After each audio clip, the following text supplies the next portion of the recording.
सभी को ओम नमस्ते।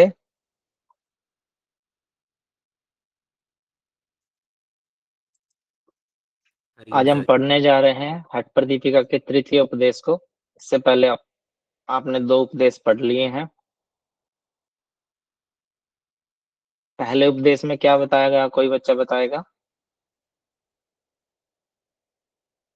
सर पहले उपदेश में सर योगी का स्थान, सर कुटिया कैसे होनी चाहिए, सर बाधक साधक बाधक तत्व, सर यम नियम और सर 15 आसनों का वर्णन। ठीक है जी। प्रथम उपदेश है, उसमें श्री आदिनाथ ने, उसके बाद श्रीनाथ जिसको गोरखनाथ का नाम दिया जाता है, उसके बाद जो सिद्ध हठ योगी होते हैं उनकी लंबी परंपरा का निर्देश दिया गया है। इसमें 33 गुरुओं के आपने नाम पढ़े हैं। जी सर। हाँ, उसको सीक्वेंस में याद कर लेना। गुरुओं से नाम पूछे जाते हैं, कोई भी 5 6 7 गुरु दे देंगे आपको आगे पीछे से, उनको आपने सीक्वेंस में लगाना है। ठीक है, 33 के 33 गुरुओं के आपको नाम याद करने पड़ेंगे। हो सकता है पहले 5 पूछ ले और छठा जो पूछ ले वो 32वां पूछ ले। ठीक है, ऐसे करके पूछ ले 1 7 12 18 और 33। तो आपको सीक्वेंस में लगाने आने चाहिए, कौन पहले आएगा, उसके बाद कौन है, उसके बाद कौन है, उसके बाद कौन है। आपको ऐसे भी दिया जाता है, कोई 6 7 गुरुओं के नाम दिए जाएंगे, उनमें से पूछा जाएगा इनमें से कौन से 2 नहीं है या इनमें से कौन से 3 है। ठीक है, 33 गुरुओं का लंबी परंपरा का निर्देश किया गया है। उसके बाद हठ अभ्यास के लिए उपयुक्त स्थान दिया गया है, और जो कुटिया है उसको मठिका का बोला गया है। उसका अभ्यास में साधक तत्व जो होते हैं, बाधक तत्व होते हैं, उनको आपने सीक्वेंस में याद करना है जो श्लोक में दिए गए उसके अनुसार। ठीक है, 6 अनिवार्य तत्वों का उल्लेख किया गया। इसके बाद हठ के प्रथम अंग के रूप में आसनों का वर्णन किया गया है, जिसमें कितने आसन बताए गए हैं? सर 15 आसन। 15 आसन बताए गए। 15 के 15 आसनों को आपने सीक्वेंस में याद करना है। यहाँ से भी प्रश्न पूछे जाते हैं। ठीक है, इन आसनों में भी स्वात्मा राम जी ने 2 आसनों को प्रमुख बताया गया, एक सिद्धासन और दूसरा है पद्मासन। ठीक है, हठ प्रदीपिका के अनुसार कौन से 2 मुख्य आसन है, वो अलग अलग टेक्स्ट के अनुसार वो चेंज होते रहते हैं। ठीक है, किसी में पद्मासन का नाम होते हैं सेम है, बट पद्मासन का नाम कुछ और दिया जाता है। किसी में स्वस्तिक आसन आ जाता है, किसी में कुछ आ जाता है। तो हठ प्रदीपिका के अनुसार 2 प्रमुख आसन कौन से हैं वो आपने याद रखने हैं, सिद्धासन और पद्मासन। ठीक है, इस पे विशेष महत्व देते हुए इनका विस्तार पूर्वक वर्णन किया गया है। और अंत में हठ अभ्यासियों के लिए पथ्यकार और अपथ्य आहार जो है उसका भी वर्णन किया गया है। कुछ मिलते जुलते हैं, कुछ चेंज है। घेरण संहिता में अलग है, हठ प्रदीपिका में अलग है। हठ प्रदीपिका और हठ रत्नावली लगभग सेम है, थोड़ा बहुत सा माइनर सा चेंज है, अदरवाइज दोनों सेम है। दूसरे उपदेश में अध्ययन की सुविधा की दृष्टि से इस उपदेश को 3 भागों में बांटा गया है। पहले में आसन आगे और आहार की उपयोगिता पर जोर देते हुए गुरु के निर्देश में ही प्राणायाम के अभ्यास की चर्चा की गई। ऐसा नहीं है आप कहीं भी गए, खेत में गए या कहीं ऑफिस में बैठे हैं तो आप अपने से करने लगे, गुरु के निर्देश में करने हैं, ये मेंशन की गई है बात। ठीक है, साथ ही प्राणायाम के अभ्यास से पहले आपने कौन से किस नाड़ी शोधन की आवश्यकता पर बल देते हुए प्राणायाम की सविधि वर्णन किया गया है। यहाँ से क्वेश्चन पूछा जाता है, प्राणायाम से पूर्व हठ प्रदीपिका के अनुसार प्राणायाम से पहले क्या करना चाहिए? नाड़ी शोधन करना चाहिए, ठीक है, षटकर्म करने चाहिए, अनुलोम विलोम करना चाहिए, क्या करना चाहिए क्या नहीं करना चाहिए। पहले नाड़ियों की शुद्धि होगी, उसके बाद ही कुछ इसमें बोला गया करने को। इसके संदर्भ में और ये भी पूछा जाता नाड़ी शोधन का जिक्र जो है वो किस पाद में किया गया या किस उपदेश में किया गया है। इसके संदर्भ बल देते हुए प्राणायाम का विधि का वर्णन किया गया है। इस संदर्भ में उपयुक्त समय, अभ्यास की बारंबारता, ठीक है, कितनी बार अभ्यास करना चाहिए वो भी इसमें मेंशन किए गए हैं। कौन से षटकर्म है या जो उनसे प्राणायाम है उनको कितनी बार करना चाहिए, दिन में कितनी बार करना चाहिए, या उसमें समय दिया जाता है, घड़ी घटी बोला जाता है। ठीक है, फलस्वरूप शरीर पर उनका प्रभाव क्या पड़ता है और अभ्यास काल में उपयुक्त आहार आदि का निर्देश दिया गया है। इसके अभ्यास में शीघ्रता या गलती करने से विभिन्न रोगों की संभावना हो सकती है, और युक्ति पूर्वक रूप से अभ्यास करने से विभिन्न प्रकार के रोग जो है दूर हो सकते हैं। क्लियर नहीं कर रहे, क्लेम नहीं कर रहे कि होते हैं, हो सकते हैं बोला गया है। रोगों की संभावना भी है, रोग भी हो सकते हैं और रोग दूर भी हो सकते हैं। ठीक है, 100% नहीं बोल रहे हैं इसमें। दूसरे भाग में स्थूल कार्यों के लिए और अधिक कफ वालों के लिए षटकर्म की आवश्यकता और इनके लाभों की विशेषता बताई गई है कि इन्हें सिर्फ कफ वालों के करना चाहिए, इसके अलावा कोई जरूरत नहीं है लोगों को, बाकी को सामान्य साधक को करने की। इनके द्वारा कफ, मोटापा, मल आदि दूर हो जाने से प्राणायाम में सफलता सन्निधि मिलती है। ठीक है, जब वही नाड़ी शोधन भी कुछ काम करेगा, कुछ यहाँ पे षटकर्म काम करेंगे, उसके बाद प्राणायाम करेंगे तो सफलता ज्यादा मिलेगी आपको। हमारी जानकारी के अनुसार प्राणायाम के 8 भेदों का वर्गीकरण किया गया स्वात्माराम जी ने, और अंतिम भाग में इन 8 का सूर्य भेदन, उज्जयी, शीतकारी, शीतली, भस्त्रिका, भ्रामरी, मूर्छा और प्लावनी, उनके लाभों का सहित वर्णन किया गया है। इनको भी आपने सीक्वेंस में याद रखना। इसके बाद हठ योग तथा राजयोग को अन्य आश्रित बतलाते हुए अंत में हठ सिद्धि के लक्षण बतलाए गए। आज हम तीसरे पाद से शुरू करेंगे। तीसरे पाद में इस उपदेश में कुंडली को योग तंत्र का आधार बताते हुए उसके जागरण की आवश्यकता के प्रसंग में 10 मुद्राएं, ठीक है, का वर्णन विधि पूर्वक और उनके लाभों का विस्तार पूर्वक वर्णन किया गया। इस उपदेश में हमने क्या पढ़ना है कि कुंडली को कैसे जगाया जाए। ठीक है, कुंडली को योग तंत्र का आधार बताया है और उसके जागरण की आवश्यकता है। जागरण मतलब जगाना उसको। ठीक है, उस सोई हुई कुंडली को जो 3.5 लपेटे लिए हुए है, उसको अगर जगाना है तो उसके जगाने की आवश्यकता के प्रसंग में क्या क्या अभ्यास हमें करना चाहिए। तो बताया गया कि 10 मुद्राओं के अभ्यास से वो कुंडली जो हमारी जागृत होती है, वो 3.5 लपेटे हैं, वो खुल जाते हैं, जिससे हमारा जो प्राण है वो हमारा सुषुम्ना में प्रवाहित होने लग जाता है।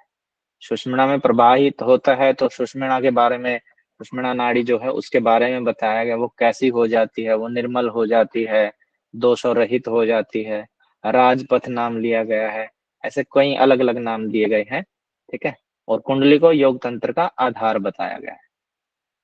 आज हम इसके बारे में पढ़ेंगे और उनके लाभ, उनके जो मुद्रा पढ़ेंगे, महामुद्रा, महाबंध, महावेद, खेचरी, उद्यान, मूल, जालंधर, विपरीत करनी, वज्रोली, शक्ति तालनी, इनकी विधि पढ़ेंगे और इनके लाभ पढ़ेंगे। ठीक है।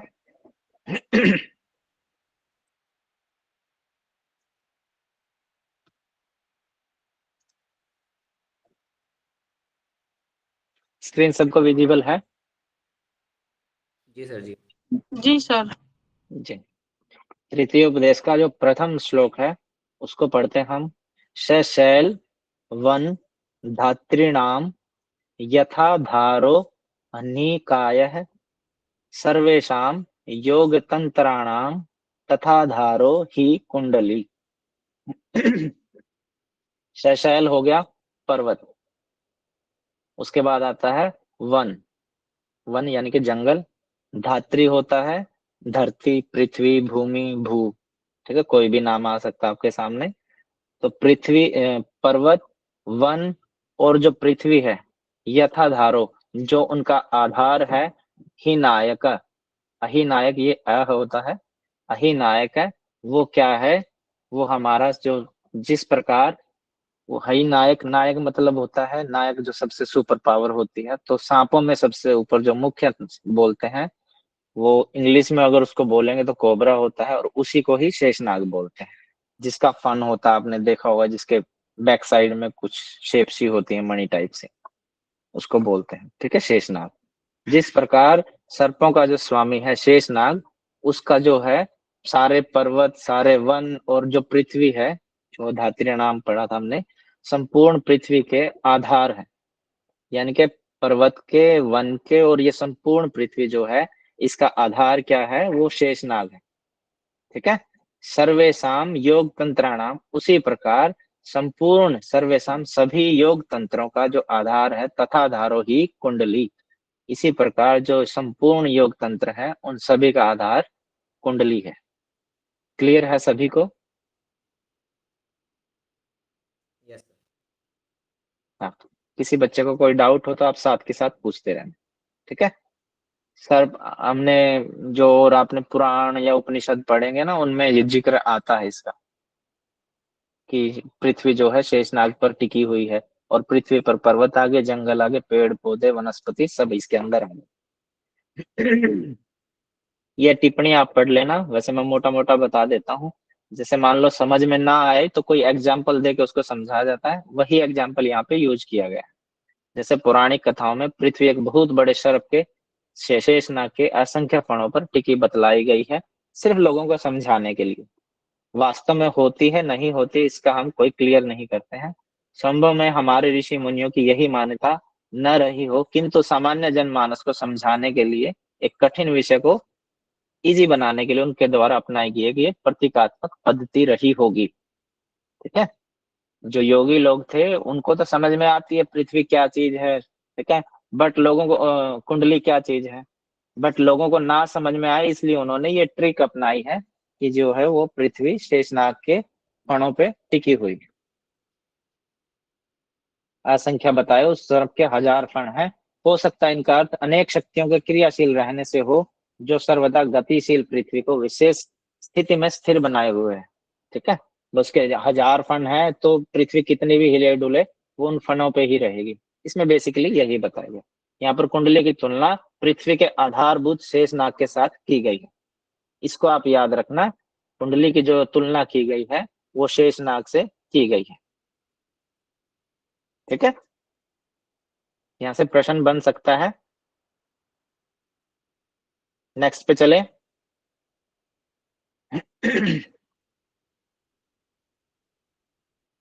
दूसरा श्लोक है हमारे सामने। सुप्ता गुरु प्रसादेन यदा जागृति कुंडली तदा सर्वाणि पद्मानि भिधन्ते ग्रंथयोपि च, ग्रंथयो अपि च। ठीक है, सुप्ता, सुप्ता का मतलब होता है सोई हुई। गुरु प्रसादेन, गुरु के प्रसाद से, गुरु की वाणी से, गुरु के आदेश से। यदा च, जागृति कुंडली, सोई हुई कुंडली को गुरु के आशीर्वाद से या गुरु के वचनों से या गुरु के आदेश के द्वारा जगाना है हमने। ठीक है, जब वो जग जाती है जैसा कि ऊपर बताया गया है उसके जैसी है वो। तदा सर्वाणी पद्मानी धीधन्ते ग्रंथो अपि च।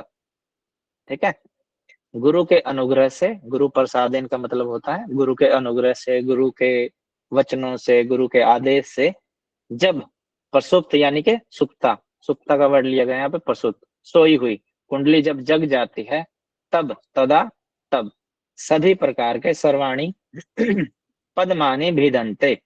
पद्म होता है, आप पद्म उपनिषद में भी पढ़ेंगे और आयुर्वेद में पढ़ेंगे। हमारे जो चक्र होते हैं, चक्रों को बताया गया है।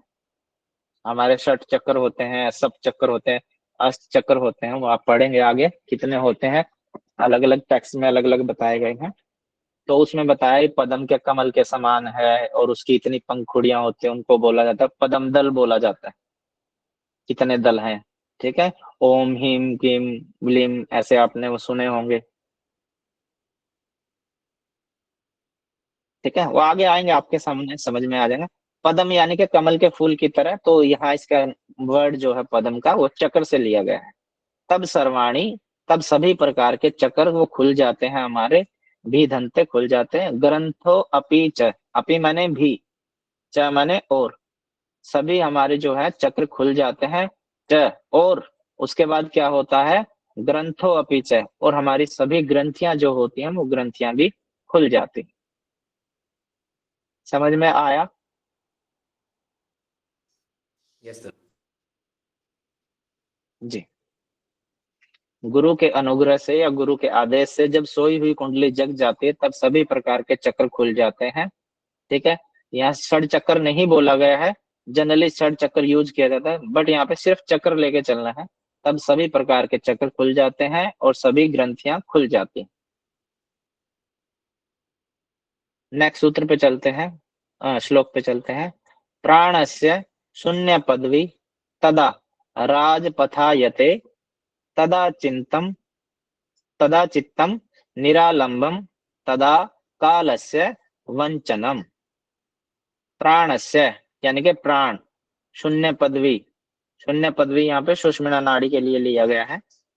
ठीक है, सुषुम्ना नाड़ी जो है, तदा, तदा मतलब तब, राजपथे, राजपथायते, जब उसमें प्रवाहित होता है सुषुम्ना नाड़ी में वो जब वो कुंडली खुल जाती है हमारी, जैसा कि ऊपर में इसमें दिया गया ना कि सारी कुंडली जो सोई हुई कुंडली वो खुल जाती है, जग जाती है, और सारे चक्र खुल जाते हैं, सभी ग्रंथियां खुल जाती हैं। जब कुंडली खुल गई है हमारी तो वो सुषुम्ना नाड़ी में प्रवाहित होती है।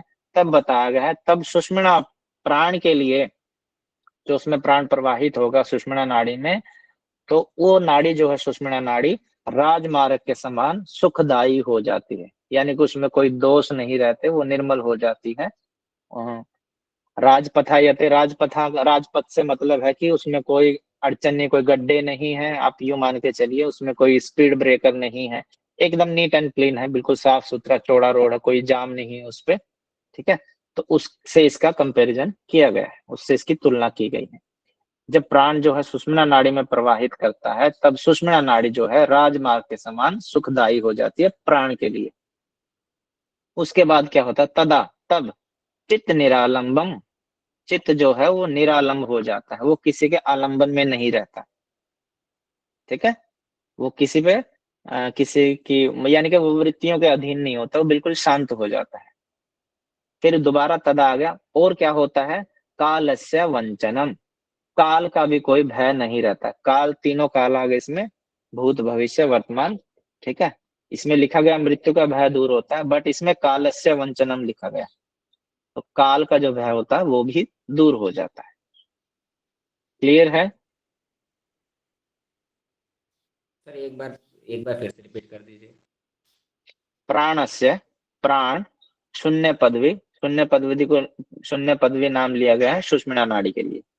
तदा, तब, राजपथा यते। ठीक है, जब सुषुम्ना नाड़ी में प्राण प्रवाहित करता है, ऊपर हमने जैसे पढ़ा कि कुंडली खुल जाती है, जग गई है कुंडली, अब उसके पास एक ही ऑप्शन है, उसने सुषुम्ना नाड़ी में ऊपर जाना है।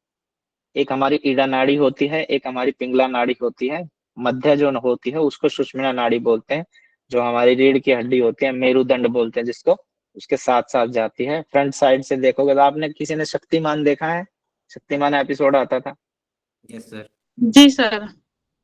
शक्तिमान जब स्टार्ट होता था उसके एक चक्कर कहीं से आके जुड़ गया, एक कहीं से आके जुड़ गया, एक कहीं से जुड़ के, चक्कर आके जुड़ते थे, तब वो पूरा शक्तिमान बनता था, फिर उसकी ड्रेस पहन के वो आता था हमारे सामने।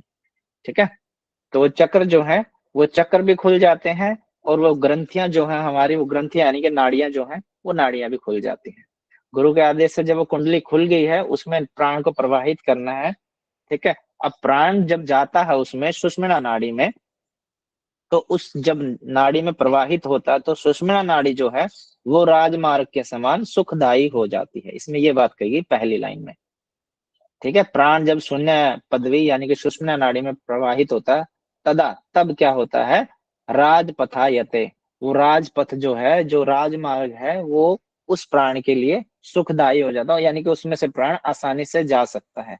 अगर उसमें कहीं अड़चन होगी, वो कहीं फिर उसमें चक्र की बाधा होगी, तो प्राण पूरा ऊपर तक नहीं जा पाएगा, हमारा ब्रह्मरंध्र तक। ठीक है, मान लो अनाहत चक्कर उसका नहीं खुल पाया, या विशुद्धि चक्कर या हृदय चक्कर, तो इसमें ये बातें कहेंगे ऊपर जो बताई गई है दूसरे श्लोक में, कि हमारे चक्र जब सारे खुल जाते हैं तो फिर सीधी वो रास्ता एकदम खुल गया ना, सारे, कोई बैरियर नहीं है उसके अंदर, ना कोई ग्रंथि का दोष है उसमें। ठीक है, तो जब ऊपर जैसे बताया गया है कि जब वो खुल जाते हैं सारे, तब जो सुषुम्ना नाड़ी में जो प्राण प्रवाहित करता है, तो जब वो प्रवाहित करता है उसके लिए वो रास्ता इजी हो जाता है प्रवाहित करने के लिए, ऊपर जाने के लिए।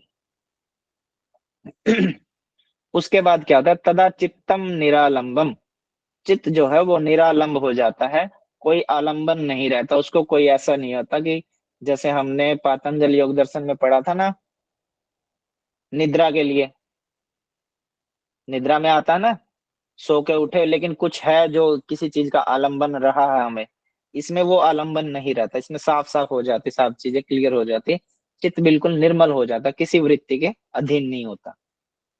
5 वृत्तियां पढ़ी थी ना हमने। जी सर। हाँ, उसमें निद्रा वृत्ति जो थी उसमें वर्ड आता निरालंबम। ठीक है, वो आलम्बन रहित होती है। ठीक है, तो इसमें यही बातें बताएगी, वो निरालंब हो जाता चित्त, हमारा चित्त एकदम शांत हो जाता है। और क्या होता है, तदा कालस्य वंचनम, और काल का जो है वो भय भी खत्म हो जाता है।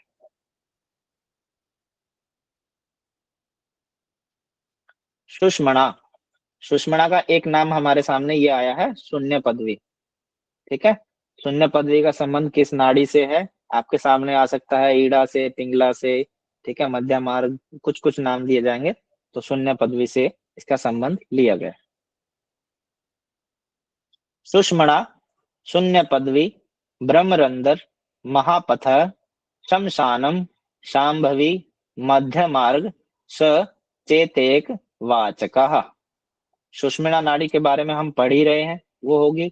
शून्य पदवी हमने ऊपर पढ़ा है, उसको शून्य पदवी भी बोलते हैं, उसको ब्रह्मरंध्र भी बोलते हैं, क्योंकि वो ब्रह्मरंध्र तक प्राण जाता हो उसमें, उसी के जरिए जाता है, सुषुम्ना नाड़ी के जरिए। महापथ हमने ऊपर पढ़ा, उसको राजपथ भी बोला गया है। ठीक है, शमशानम, वहां शमशान यानी कि शमशान जो शिव जी को प्रिय होता है, क्योंकि ये आदिनाथ के द्वारा लिखे गए ग्रंथ हैं, तो इसमें शिव जी को ज्यादा उन पे फोकस किया गया है। तो शमशानम जो शिव जी को प्रिय होता है, ठीक है। शांभवी जो शंभु को प्रिय होता है या शिव जी की प्राप्ति के लिए। और फिर आता है मध्य मार्ग, यानी कि ईड़ा और पिंगला दोनों के बीच का जो मध्य का मार्ग है वो। यहाँ पे ये नाम दिए गए हैं, सुषुम्ना, शून्य पदवी, ब्रह्मरंध्र, महापथ, शमशान, शांभवी और मध्य मार्ग। ये 7 नाम आपके सामने आते हैं। ठीक है, चेत वाचकः, ये सभी नाम एक ही हैं, ये इसके पर्यायवाची शब्द हैं, यानी कि सुषुम्ना नाड़ी के नाम है। तो आपके सामने प्रश्न बन सकता है यहाँ से कि सुषुम्ना नाड़ी के कौन से नाम है, ठीक है, या किन नामों से, किन और नामों से सुषुम्ना नाड़ी को पुकारा जाता है। ठीक है, इनमें से कोई भी एक नाम दे सकते हैं आपको, मान लो महापथ ही दे दिया, महापथ का संबंध किस नाड़ी से है? ठीक है, नीचे आपके सामने ऑप्शन आ जाए तो आपको चूज करना है। क्लियर है? इनको सीक्वेंस में ही याद रखना, आपके सामने सीक्वेंस भी आ सकती है, इनको क्रम में लगाइए। सुषुम्ना, शून्य पदवी, ब्रह्मरंध्र, महापथ, शमशान, शांभवी और मध्य मार्ग। आप संस्कृत नहीं पढ़ पाते, याद कर पाते, तो हिंदी से समझिए इसको और अपने नोट्स में हिंदी से लिख लीजिएगा। क्लियर है? क्लियर है सर जी। इसमें बाकी इसकी डिटेल भी दी गई है। शून्य पदवी, उस पर तत्व का, परम तत्व का बोध होता है, ठीक है, जहाँ शून्य हो जाता सब। फिर आता ब्रह्मरंध्र, ब्रह्म शब्द से परम तत्व का वाचक है, ऊपर भी वही है, परम तत्व को और रंध्र का अर्थ होता है मार्ग, ठीक है, जो ऊपर से हमें परमात्मा की तरफ लेके जाता है, वही बताया गया इसमें। महापथ, महा अर्थात महान, पथ यानी कि मार्ग। ईड़ा और पिंगला की तुलना में सुषुम्ना को महापथ कहा गया है, वो नॉर्मल पथ है, इसको महापथ कहा गया, क्योंकि ईड़ा में भी दोष होते हैं, पिंगला में भी दोष होते हैं, जब उनके दोष रहित हो जाती है दोनों, तब जाके इसमें आता, तो इसको महापथ, इसको ज्यादा इंपॉर्टेंस दी गई है। शमशान, भारतीय पौराणिक मान्यता के अनुसार भगवान शिव को भूतनाथ भी कहा गया, जो शमशान का में निवास करते हैं, ठीक है, और हमें शिव की प्राप्ति के लिए ही ये करना है सब, ठीक है। शमशान का दूसरा अर्थ होता है जहां सबकी शान समान होती है, चाहे कोई राजा हो, चाहे कोई रंक हो, भिखारी हो, अमीर हो, गरीब हो, आखिर में अंतिम क्रिया सबकी एक ही समान होती है। वो धर्म के अकॉर्डिंग अलग अलग हो जाती है, ठीक है, अदरवाइज होती सबकी एक तरीके से ही। फिर आता शांभवी, जो शंभु तक लेके जाए, वही है, जब सबका मोटिव एक ही है कि शिव की प्राप्ति कराए। शिव और शंभु के नाम से भी अभिहित किया गया है, उनकी शक्ति को कुंडलिनी कहा गया है। फिर आता मध्य मार्ग, ठीक है, मध्य मार्ग हो गया ईड़ा और पिंगला, ये दोनों का बीच का मार्ग जो है उसको मध्य मार्ग है। क्लियर है? Yes sir. नेक्स्ट सूत्र पे आते हैं, श्लोक पे आते हैं। तस्मात् सर्व पर्यतनेन परबोधयतु मीश्वर्य ब्रह्म द्वार मुखे सुप्ता मुद्रा अभ्यासम समाचरेत। तस्मात्, उसके बाद क्या करना है, जब ऊपर प्राण प्रवाहित होता है, फिर क्या करना है, सर्व प्रयत्नेन, सब प्रकार के प्रयत्न से, मतलब कोशिश करनी है ज्यादा से ज्यादा हमने पूर्ण प्रयास करना है। परबोध, ये तू मी ईश्वरीय, यहाँ पे ई कट के पीछे चला जाएगा, ईश्वरीय है, ईश्वरीय है, ठीक है। तो जब हम पूरा प्रयास करेंगे, किसका प्रयास करना है हमने, मुद्राओं का अभ्यास करना है। प्रबोध ये तुम ईश्वरीय ब्रह्म द्वार मुखे, ब्रह्म द्वार के जो मुख पे सुप्ता सोई हुई जो नाड़ी है, मुद्रा अभ्यास समाचरित, मुद्रा के अभ्यास से उसको जगाना है। उस सुषुम्ना के मूल स्थान पर सोई हुई कुंडली को जगाने के लिए पूर्ण अभ्यास के साथ मुद्राओं का अभ्यास करना चाहिए। मुद्राओं का अभ्यास करने से वो कुंडली जागृत होगी, जैसा कि ऊपर बताया था, ठीक है, और उससे चक्र खुलेंगे और ग्रंथियां खुलेंगी और तब वो प्राण ऊपर जाएगा सुषुम्ना नाड़ी में, ठीक है। और जहां से सुषुम्ना नाड़ी स्टार्ट होती है नीचे से शिवनी के पास से, वहां उसका मूल स्थान होता है, वहां पर वो कुंडली लपेटे लगाई हुई होती है। मुद्रा के अभ्यास से उस लपेटे को हमने सीधा करना है, और जब सीधा करेंगे तब जाके वो पूर्ण अभ्यास से मुद्राओं का अगर अभ्यास करते हैं तब वो सुषुम्ना नाड़ी में हमारा प्राण जो है वो चढ़ता है, ऊर्ध्व गति की तरफ जाता है। बाकी सारी चीजें नीचे की तरफ होती है, प्राण हमारा ऊपर जाता है, ठीक है। यहाँ पे जो ईश्वरीय शब्द यूज किया गया है ना, वो कुंडलिनी के लिए किया गया। यहाँ पर कुंडली के लिए ईश्वरीय शब्द का प्रयोग किया गया है। यह स्पष्ट करता है कि प्रत्येक व्यक्ति में प्रसुप्त स्थिति में रहने वाली सर्वाधिक महत्वपूर्ण और आदरणीय तत्व है। मुद्राओं का विवरण जो है नीचे दिया गया है। अब तक हमारे सामने यही आया कि कुंडली को जागृत करना है। अब कैसे करना है, किसके द्वारा करना है और क्या क्या तरीके हैं, वो यहाँ पे बताए हैं। अब यहाँ पे मुद्रा बता दी 10 मुद्राओं के जरिए हम उसमें प्राण प्रवाहित कर सकते हैं। इसको भी आपने सीक्वेंस में ही याद करना है। पहली है महामुद्रा, दूसरी है महाबंधो, तीसरी है महावध, महावेद बोलते हैं इसको हिंदी में, चौथी है खेचरी, पांचवी है उड्डयन बंद, छठा है हमारा मूल बंद, सातवां है जालंधर बंद, आठवां है विपरीत करणी, विपरीत करणी, ये पूरा एक ही है, नौवां है वज्रोली, और 10वां हमारा शक्ति चालनी, ठीक है। ये 10 मुद्राएं हैं जिनका वर्णन तृतीय उपदेश में किया गया है। इनके जरिए हम सोई हुई कुंडली को जगाकर सुषुम्ना में प्रवाहित करेंगे। पहली है महामुद्रा, दूसरी है महाबंधो, तीसरी है महावेधश्च, चौथी है खेचरी, पांचवी उड्डयन, छठी है मूल बंधस्तो, फिर जालंधराभिद, फिर आता है करणी विपरीताख्या, फिर आता है वज्रोली, फिर आता है शक्ति चालनी।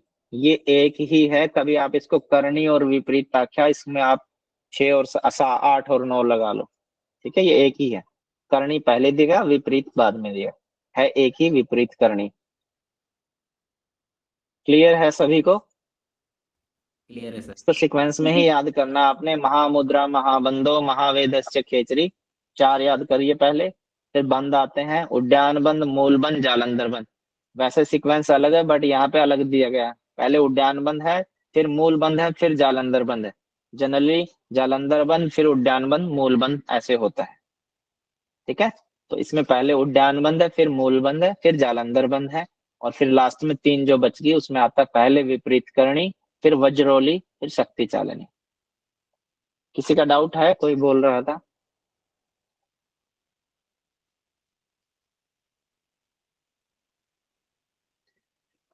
ठीक है, इसको आपने सीक्वेंस में याद करना। महामुद्रा, महाबंधो, महावेधश्च खेचरी, उड्डयनम मूल बंधस्तो, जालंधराभिदा, करणी विपरीताख्या, वज्रोली शक्ति चालनम। आप सूत्र याद, श्लोक याद कर सकते हैं तो बहुत बढ़िया, नहीं कर सकते इसको हिंदी में लिख के आप यूं के यूं को याद करिए। पहली महामुद्रा, दूसरी महाबंध, तीसरी महावेद, चौथी खेचरी, फिर उड्डयन बंद, मूल बंद, जालंधर बंद, विपरीत करणी, वज्रोली और शक्ति चालन। क्लियर है सभी को? जी सर। ये हिंदी में भी दी गई है। महामुद्रा, महाबंध, महावेद, खेचरी, उड्डयन, मूल, जालंधर, विपरीत करणी, वज्रोली, शक्ति चालन। इदम ही मुद्रा दशकम, ये जो 10 प्रकार की मुद्राएं ऊपर बताई गई हैं। जरा मरणम नाशनम, जरा होता है बुढ़ापा, ठीक है। ये बहुत बार आएगा आपके सामने, घेरण संहिता, हठ प्रदीपिका में, हठ रत्नावली में, वशिष्ठ संहिता में। जरा होता है बुढ़ापा, मरण हो गया मृत्यु, नाशनम उनका नाश करती है, यानी कि उनको थोड़ा और एक्सटेंड कर देती है, ठीक है। आदिनाथ योदितम दिव्यमेष्ट ऐश्वर्य प्रदायकम, वल्लभम सर्व सिद्धानाम दुर्लभम मरुतामपि। आदिनाथोदितम, आदिनाथ के द्वारा जो बताई गई ये 10 मुद्राएं हैं, ये जरा मरण का नाश करती हैं। और क्या करती हैं? दिव्यम अष्ट ऐश्वर्य प्रदायकम, और जो दिव्य अष्ट ऐश्वर्य है वो प्रदान करती है। दिव्य अष्ट ऐश्वर्य होती है हमारी अष्ट सिद्धियां बोलते हैं जिनको, अणिमा, महिमा, गरिमा, लगीमा, प्राप्ति, प्राकाम्य, ईशितव, वशितव, जो हमने योग दर्शन में भी पढ़ी थी विभूति पाद में। क्लियर है? Yes sir. जी सर। आदिनाथ के द्वारा जो बताई गई ये आदिनाथ उदितम, आदिनाथ के द्वारा उदित की गई है, उनके द्वारा जो बतलाई गई हैं ये 10 मुद्राएं, इदम ही मुद्रा दशकम, दशम या दशकम यानी के 10 मुद्राएं जो बताई गई हैं, ये क्या क्या करती हैं? जरा मरण का नाश करती हैं, अष्ट दिव्य अष्ट ऐश्वर्य प्रदान करती हैं, और क्या करती हैं? वल्लभम सर्व सिद्धानाम दुर्लभम मरुताम अपि, मरुतम अपि, और क्या करती हैं? सर्व सिद्धानाम, सर्व सिद्धानाम के सिद्धों के लिए प्रिय है, अपि, और क्या क्या है? दुर्लभम मरुताम अपि, मरुतों, मरुत यानी के देवता, और देवताओं के लिए ये चीजें दुर्लभ है। ये मुद्राएं जो 10 मुद्राएं बताई गई हैं ये देवताओं के लिए दुर्लभ है, सिद्धों को प्रिय है, और 8 प्रकार की सिद्धि देने वाली है, और जरा मृत्यु का नाश करती। ठीक है, यहाँ पे 4 इनकी विशेषताएं बता दी। नेक्स्ट पे चलें। Yes sir. समझ में आ रहा है? कोई फास्ट तो नहीं है? बिल्कुल ठीक है सर। गोपनीयम प्रयत्नेन यथा रतन करंडकम, करंडकम कस्यचित्तैव वक्तव्यम कुल स्त्री सुरतम यथा। गोपनीयम, इनको गोपनीय रखना चाहिए। किनको गोपनीय रखना चाहिए? जो हमने 10 मुद्राएं ऊपर पढ़ी हैं। कौन सी हैं 10 मुद्राएं? शताक्षी जी बता सकते हैं आप?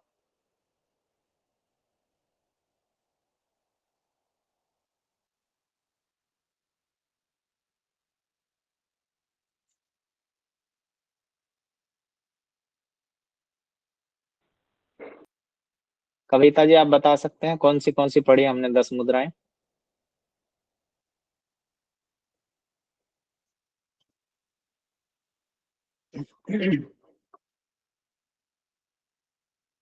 नेहा जी?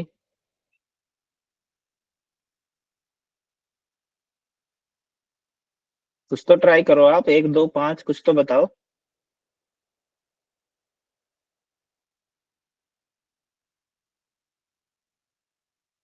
जी मोना जी? जी सर। सर हमने महामुद्रा, महाबंध, महावेद, महावेद खेचरी, उद्यान, मूलबंध, जालंधर बंध, विपरीत करनी, वज्रोली और शक्ति चालन, ऐसी 10 मुद्राओं के बारे में गुड पढ़ा था। गुड, बहुत बढ़िया जी। इनको गोपनीय रखना चाहिए, प्रयत्न पूर्वक रखना चाहिए। ठीक है, यथा रतन करंडकम। ठीक है, जिस प्रकार रतन होता है, रतन जो हम रतन होते हैं हमारे, करंडकम उसकी पिटारी होगी। जैसे हम अपने घर में ज्वेलरी को छुपा कर रखते हैं, ऐसे नहीं कि एंटर करते कहीं भी टांग देते हैं। एक पर्टिकुलर उसकी जगह होती है, उसको छुपा के रखा जाता है, और हमारे शास्त्र भी यही बोलते हैं। धन, भोजन, भजन, स्त्री, इनको पर्दे में ही रखना चाहिए। अब कोई माने ना माने, शास्त्र ये बोलते हैं। इनको गोपनीय रखना चाहिए प्रयत्न पूर्वक, यथा रतन कंडकम, जिस प्रकार रतन की पिटारी को हम गुप्त रखते हैं, हमारी ज्वेलरी, हमारा पैसा कहाँ रखा घर में, एक पर्टिकुलर छुपाने की जगह होती है, वहां रखते हैं। तो इसी प्रकार से ही हमने जो हमारे रतन की पिटारी के समान इन 10 के 10 मुद्राओं को मतलब गुप्त रखना चाहिए। आपने पहले पढ़ा होगा या घेरन संहिता में पढ़ा होगा, क्यों रखना चाहिए? अगर नहीं रखते हैं तो क्या हो जाता है? सर शक्तिहीन। शक्ति इनकी क्षीण हो जाती है। अगर हम जने खने को बताते हैं, इनको इनके लाभ को बताते हैं, या हम खुद ही ऐसे निर्देशक बन जाते हैं, ऐसे करो ऐसे करो ऐसे करो, ठीक है, तो उससे जो लाभ मिलना है वो सामने वाले को तो मिले ना मिले, पर अगर हमें उसकी सिद्धि हो रखी तो हमारे लिए वो सिद्धिहीन हो जाती है, उसकी शक्ति क्षीण हो जाती है। कश्चित्तेव वक्तव्यम कुल स्त्री सुरतम यथा। ठीक है, जिस प्रकार, यथा यानी कि जिस प्रकार, कुलांगनी जो हमारी कुल वधु होती है, जो जो घर की बहू होती है, और उसका जो संबंध है अपने पति के साथ वो सबके सामने नहीं बयान किया जा सकता, उसकी चर्चा का विषय नहीं है वो, उसको गुप्त ही रखना चाहिए। उसी प्रकार इन दसों की दसों मुद्राओं को हमने, मुद्राओं का विषय सेम ही है, इनकी भी चर्चा नहीं करनी चाहिए। जैसे जैसे आप ये लगाइए, कोई मतलब हस्बैंड वाइफ है, वो उनके अपने संबंध को क्लोज रखते हैं, जने खने को नहीं बता सकते, उसी प्रकार ही इन जो दसों मुद्राएं इनको भी हमने छुपा कर रखना चाहिए। ये बातचीत करने का विषय नहीं है, चर्चा का विषय नहीं बनना चाहिए।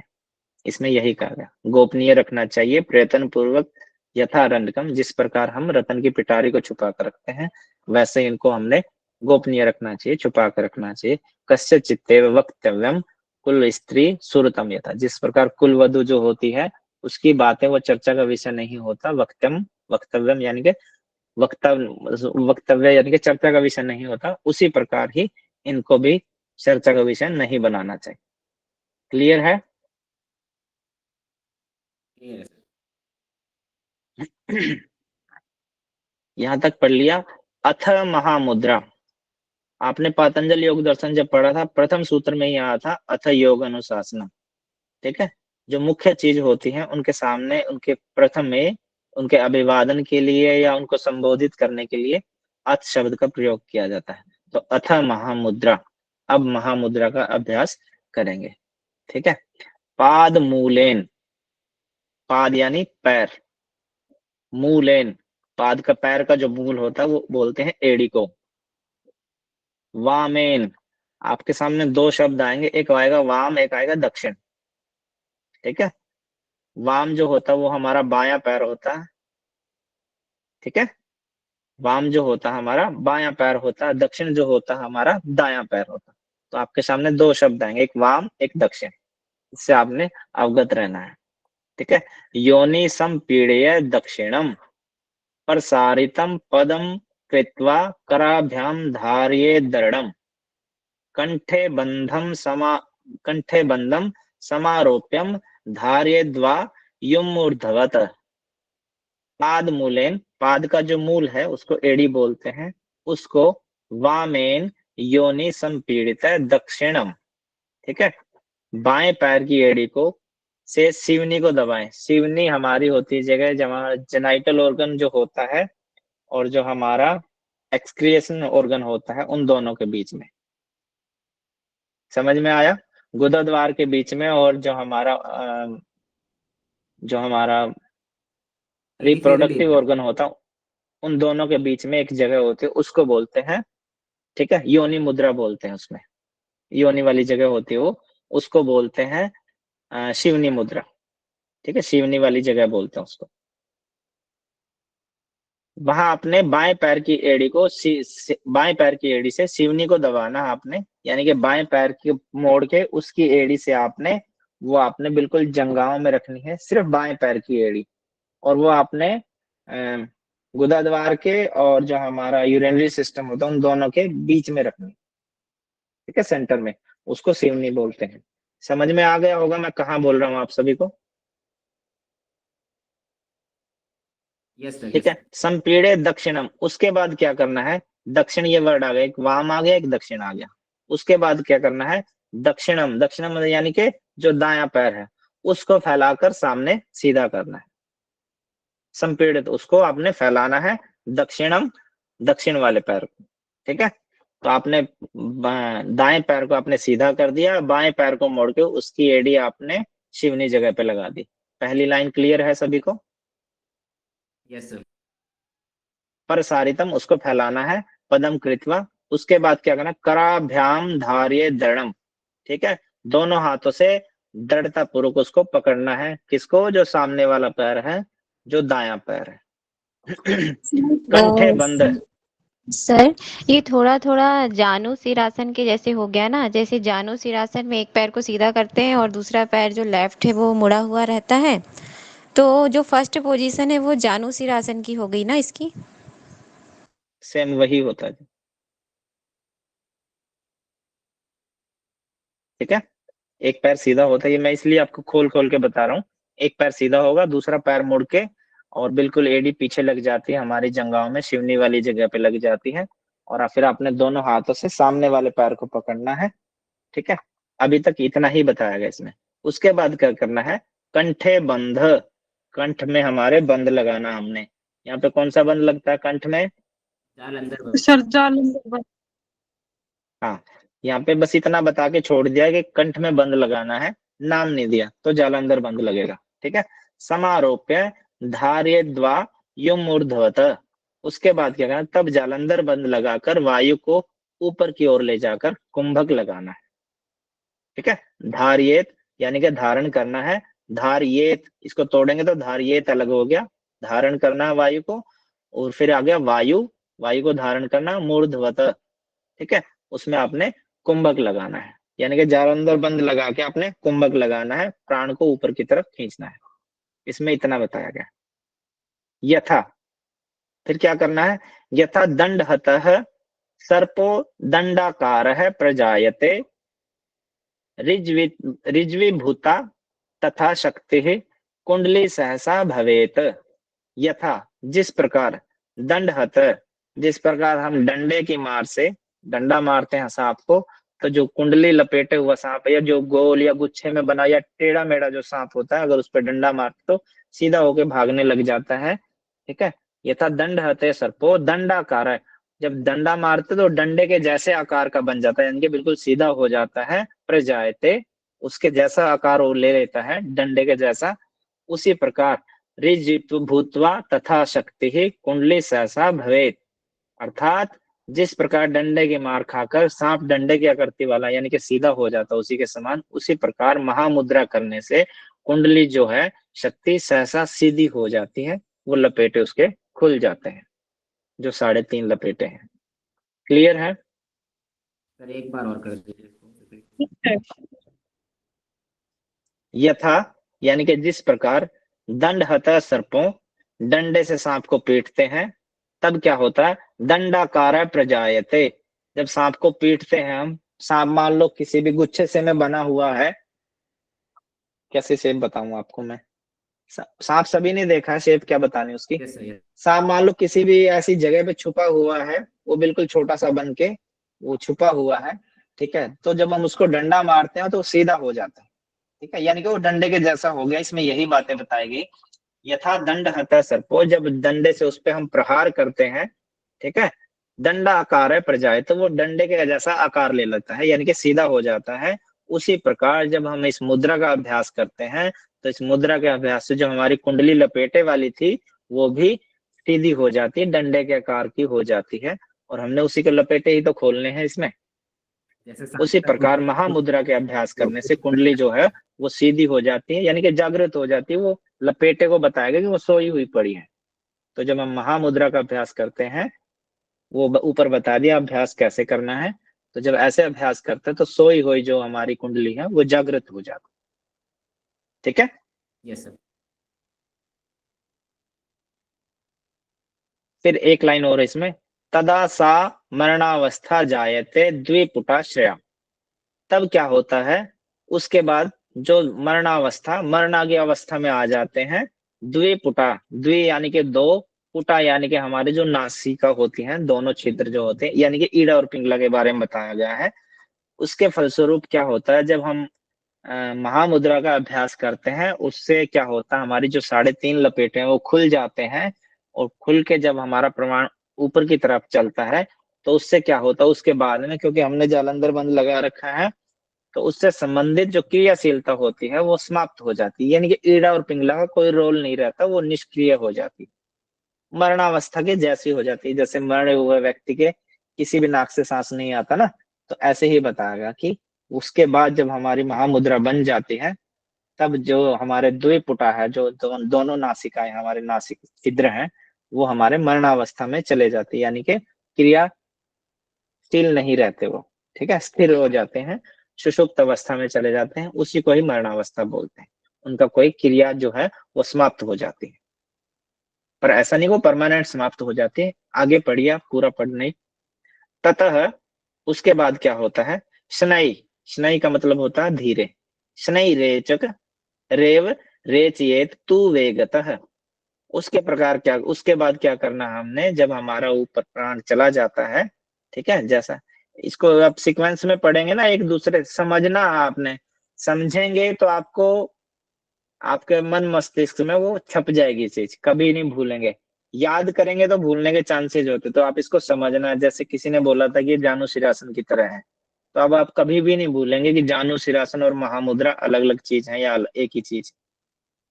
महामुद्रा आते ही आपके सामने वो सारी इमेज बन जाएगी और आप एकदम से उसको बता सकते हो, उसकी विधि भी बता सकते हो, उसके लाभ भी बता सकते हो।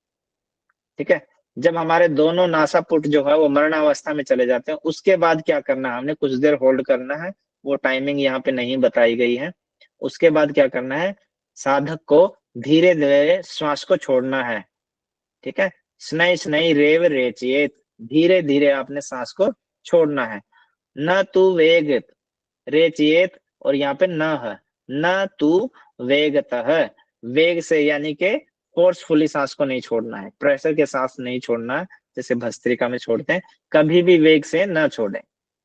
सांस को धीरे धीरे छोड़ना है, वेग के साथ नहीं छोड़ना है, पहली लाइन का मतलब ये। ठीक है, पता है। उसके बाद क्या करना है, शनई शनई धीरे धीरे रेव रेचिएत। ठीक है, सांस को धीरे धीरे छोड़ना है।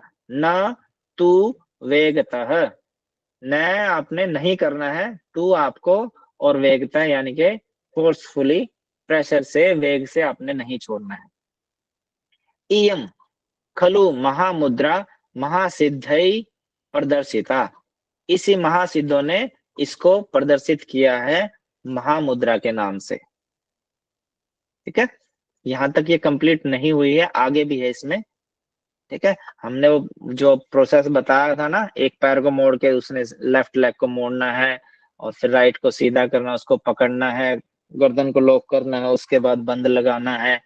ठीक है, और उसके बाद हमारी जो दोनों नासिका वो हमारी मरणावस्था में चली जाती है। उसके बाद आपने क्या करना है, फिर धीरे धीरे सांस को छोड़ना है, प्रेशर के साथ नहीं छोड़ना है।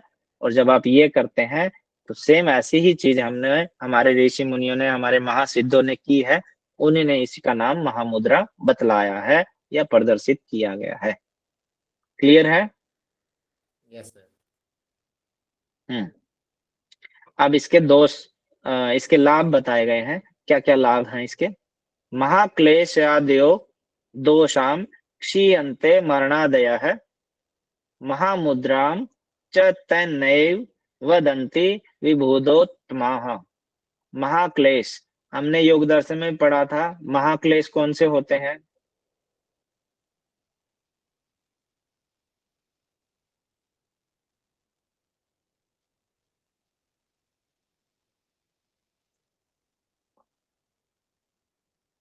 साधन पाद में कितने नंबर का सूत्र है जिसमें क्लेशों के बारे में बताया गया है? कौन सा सूत्र है? सर तीसरे के बाद है सर, तीसरे सूत्र के बाद सर।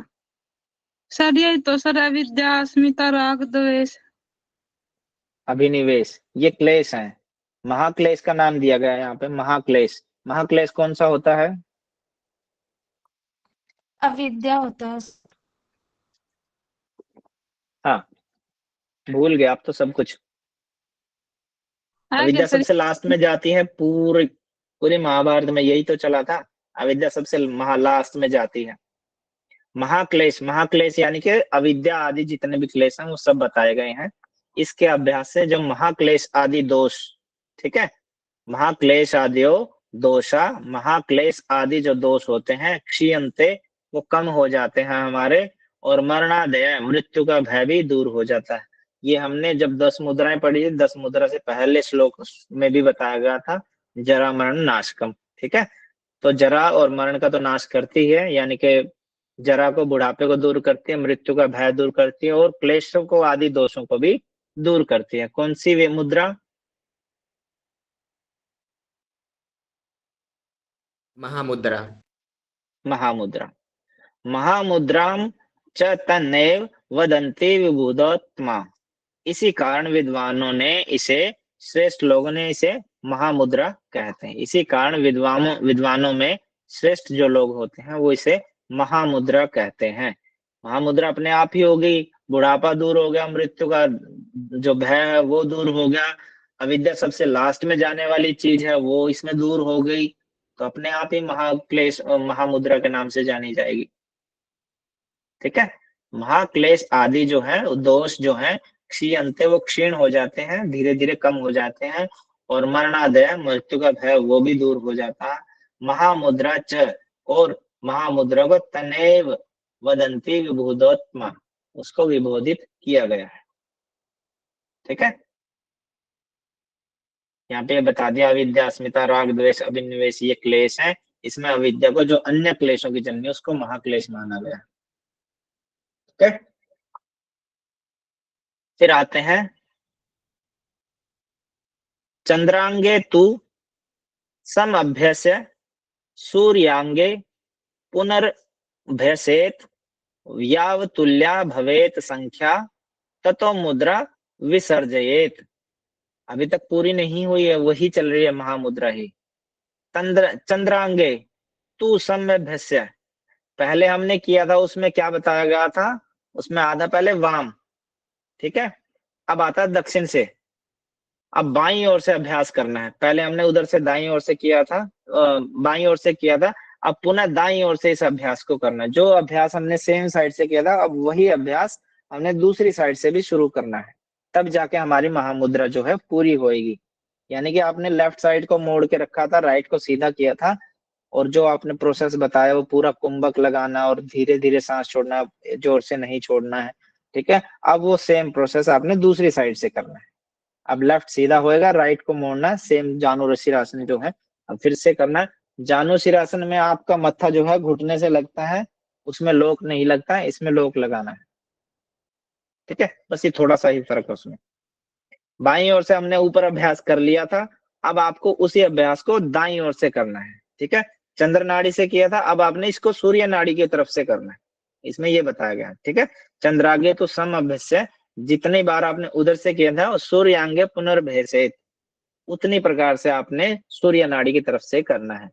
याव तुल्या, बराबर मात्रा में करना है। अगर उधर से 5 बार किया है तो इधर से भी 5 बार करना पड़ेगा। तुल्य यानी कि बराबर मात्रा में करना पड़ेगा। भवेत करना है, संख्या बराबर की संख्या में करना है। ततो मुद्रा विसर्जयेत, तब आपने इस मुद्रा से विसर्जित होना है, यानी कि तब आपने इस मुद्रा को छोड़ना है, फिर कोई दूसरी मुद्रा करेंगे। तब तक जब तक कि आपने दोनों मात्राएं सम ना हो जाए, लेफ्ट साइड से भी राइट साइड से भी, जब तक आपकी कंप्लीट ना हो जाए तब तक आपको इसको करना है। क्लियर है? क्लियर है सर। जी सर।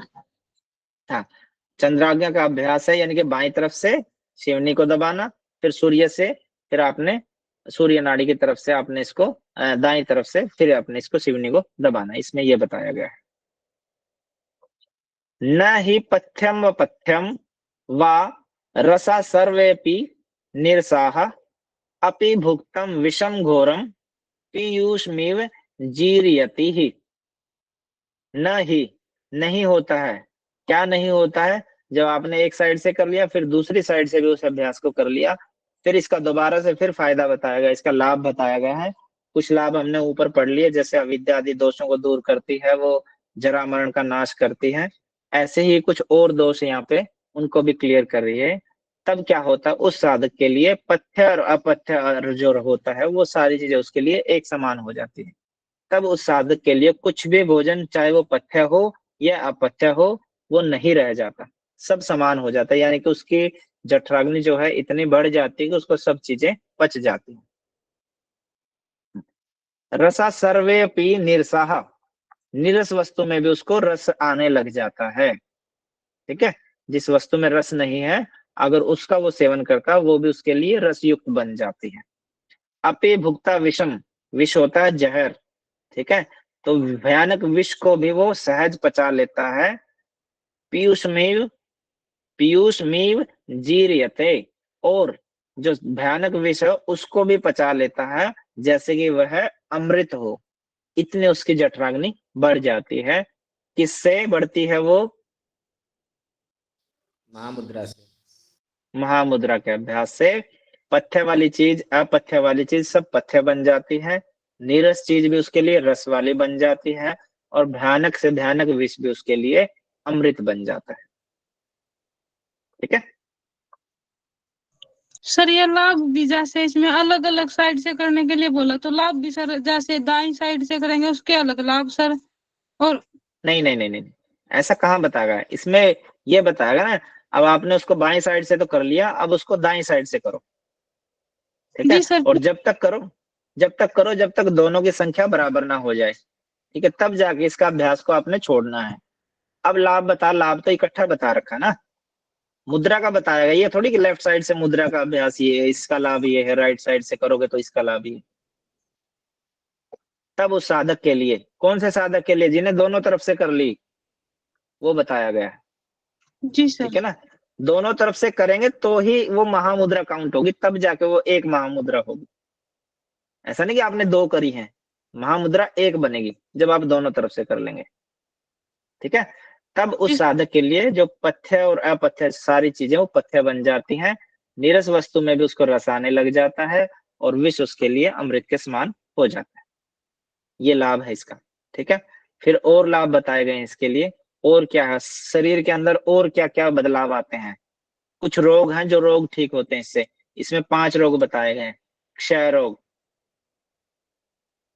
कुष्ठ रोग, गुदावर्त, गुल्म, और 5वां होता है अजीर्ण। ठीक है। उन रोग महा, और इनके जैसे और जो रोग हैं वो भी, तस्य दोषाम, ये सारे दोष दूर हो जाते हैं। क्षम यान्ति महामुद्रा तु योगाभ्यासेत, इस महामुद्रा का अभ्यास करने से। ये 5 रोग हैं, और इन 5 रोग के जैसे और जो रोग हैं पुरोगमा, इनके जैसे आदि लगा लो, इनके जैसे जो आदि रोग हैं वो सारे के सारे रोग हमारे वो नष्ट हो जाते हैं। क्षय रोग जानते हैं क्या होता है?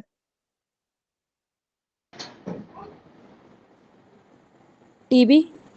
हिंदी हिंदी में तपेदिक बोलते हैं। टीबी रोग जो होता है कफ से रिलेटेड, खांसी से रिलेटेड जो रोग होते हैं। ठीक है। फिर आता है खांसी से रिलेटेड नहीं, स्पेशल टीबी को बोला गया है। ठीक है। फिर आता है कुष्ठ रोग।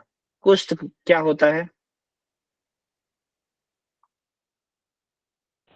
स्किन से रिलेटेड प्रॉब्लम। चर्म, स्किन से रिलेटेड चर्म रोग बोलते हैं उनको। ठीक है। चर्म रोग हो गए। क्षय रोग हो गया, टीबी, इंग्लिश में लिख देता हूं मैं इसको। ठीक है। फिर होगा कुष्ठ रोग आपके, फिर होता है गुदावर्त, यानी कि गुदा के जो रोग होते हैं वो आगे इसमें सारे के सारे।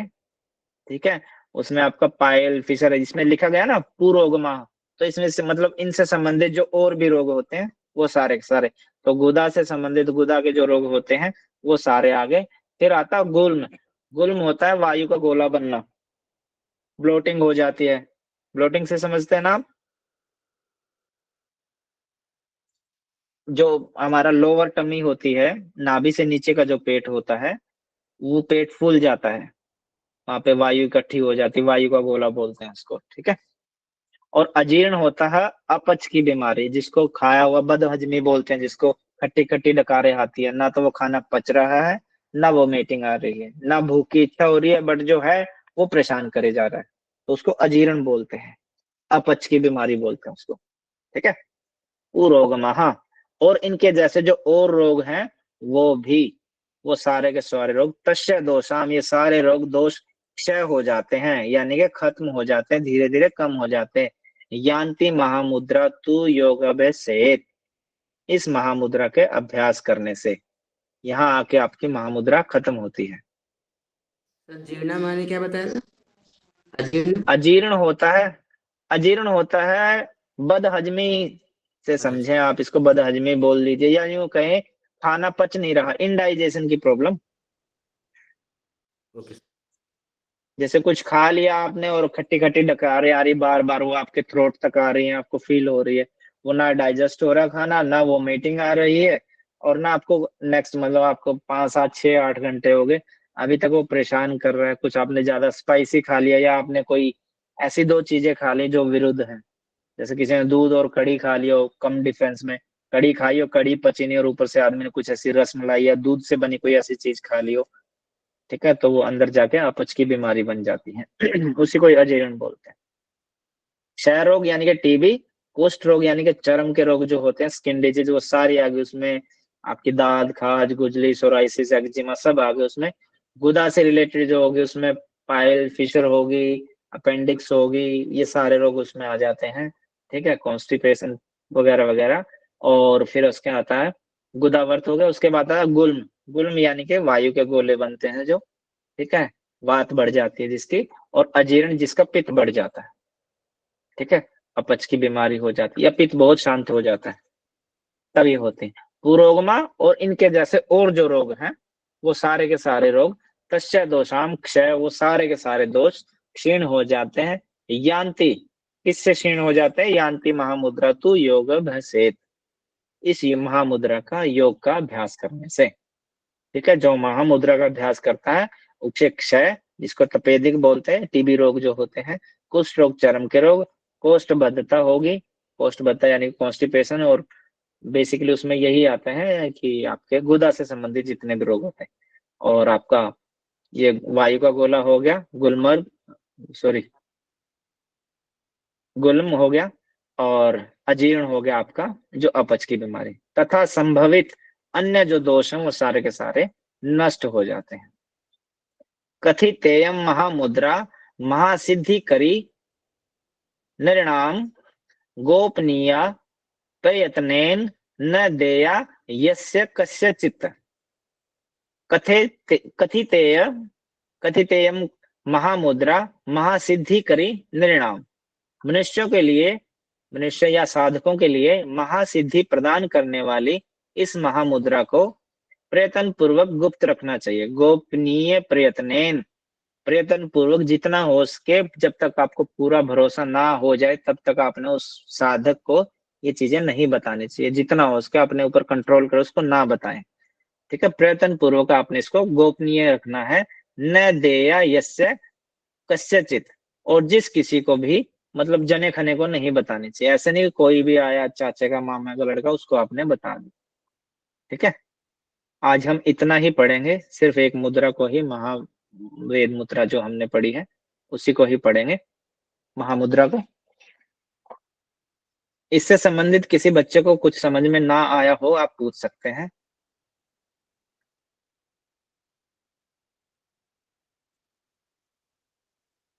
विधि आपको अच्छे से समझ में आ गई होगी। यस सर, इसमें टाइम का तो बताया नहीं, कभी भी कैसे। ना इसमें टाइम बताया गया है, ना आपकी दृष्टि बताई गई है। दृष्टि कहाँ होनी चाहिए? जनरली ये बताया कि आपने बंद लगाना है कंठ के ऊपर। ठीक है, सर्पों हाथ के रोकना स्वामी नहीं जो है बताया गया शेषनाग, कि जिस प्रकार पृथ्वी शेषनाग जो है वो शेषनाग का आधार है, उसी प्रकार योग तंत्र का आधार कुंडली है। ठीक है, ये पहला ही सूत्र है ना, श्लोक है। हाँ, दूसरे में बता दिया, गुरु के अनुग्रह से जब ये जग जाती है तब सारे चक्र और सारी ग्रंथियां खुल जाती हैं। उसके बाद जब खुल जाती है, जो सुषुम्ना नाड़ी है वो राजपथ के समान हो जाती है, सुखदायी हो जाती है, चित्त निरालंब हो जाता है, मृत्यु का भय दूर हो जाता है। उसके बाद क्या होता है, ये इसके नाम दिए गए हैं, 7 नाम है, ये नाम याद कर लेना आप।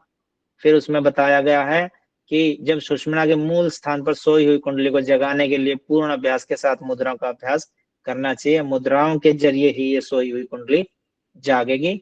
उसके बाद ये मुद्राएं बता दी हैं, 10 की 10 मुद्राओं को सीक्वेंस में याद करना आपने। ठीक है, आदिनाथ द्वारा बताएगी जो ये 10 मुद्राएं हैं, ये जरा मरण का नाश करती हैं, अष्ट सिद्धि प्रदान करती हैं, और सर्व सिद्धों के लिए ये प्रिय है, और दुर्लभ मारुत जो हमारे देवता हैं उनके लिए भी ये दुर्लभ है। इसको रतन की पिटारी की तरह गोपनीय रखना चाहिए, जने खने को नहीं बताना चाहिए। कुल वधु के समान इसको गोपनीय रखना चाहिए। कुल वधु के समान किसे गोपनीय रखना चाहिए? ये प्रश्न आया हुआ है। ठीक है, तो कौन सी मुद्रा को रखना चाहिए ये आप याद रखना। फिर महामुद्रा आती है। महामुद्रा, ये सारी मुद्राओं के बारे में बताया गया, कुल वधु के समान, कुल स्त्री जो होती है। उसके बाद आता है महामुद्रा। महामुद्रा में हमने जो विधि थी वो सारी समझी हमने। बाएं पैर की एड़ी को सिवनी पर लगाना है, दूसरे दायां पैर उसको सामने सीधा करना है, दोनों हाथों से उसको पकड़ना है, जालंधर बंद लगाना है, वायु को ऊपर की ओर उठाना। इसमें वायु मेंशन नहीं की गई है। आपने अपान वायु को ऊपर उठाना है या समान वायु को ऊपर उठाना है, बस खाली वायु को ऊपर की ओर लेके जाके कुंभक लगाना है, ठीक है। और उस प्रकार, जिस प्रकार डंडे की मार से डंडे की आकृति वाला सांप बन जाता है, उसी प्रकार कुंडली के अभ्यास से, जो हमारी मुद्रा के अभ्यास से कुंडली सीधी हो जाती है और वो सुषुम्ना नाड़ी में प्रवाहित करने लग जाती है। जब ये हो जाता है तो हमारे जो दोनों नासिकाएं हैं, जो नासिका छिद्र हैं, वो मरणावस्था में चले जाते हैं। और तब क्या करना है, धीरे धीरे सांस को छोड़ना है, फोर्सफुली नहीं छोड़ना है। और इसी को हमारे महामुद्रा को, जो हमारे सिद्ध योगी हैं, उन्होंने इसको महामुद्रा का नाम दिया गया है, ठीक है। महाक्लेश आदि को दूर करती है और मृत्यु का नाश करती है। महामुद्रा तने वंती विदोता, इसी कारण विद्वानों ने इसे श्रेष्ठ बताया है। फिर इसी अभ्यास को हमने दाईं तरफ से करना है। दाईं तरफ से जब हम करेंगे, उस साधक के लिए कुछ भी जो पथ्य अपथ्य, वो सारा पथ्य बन जाता है। निरस वस्तु भी रसयुक्त बन जाती है और विष उसके लिए अमृत के समान हो जाता है। इससे हमारे क्षय रोग, कुष्ठ रोग, गुदावर्त, गुल्म और अजीर्ण, ये रोग और इनसे संबंधित जो और रोग होते हैं, वो सारे शांत हो जाते हैं, क्षीण हो जाते हैं। और यान्ति महामुद्रा तू योगाभिषेक, जो इसका अभ्यास करता है उसके लिए, ठीक है। फिर बताया गया कथितेयम महामुद्रा महासिद्धि करी निर्णय, मनुष्य के लिए महासिद्धि प्रदान करने वाली महामुद्रा का प्रयत्न गुप्त रखना चाहिए, किसी को भी नहीं बताना चाहिए। जने खाने को अनजान आदमी को, या जिसको योग की जानकारी नहीं हो या योग की भी हो, पूरा समर्पण ना हो, तो उन लोगों को नहीं बताना चाहिए। किसी बच्चे को कोई डाउट हो तो आप पूछ सकते हैं।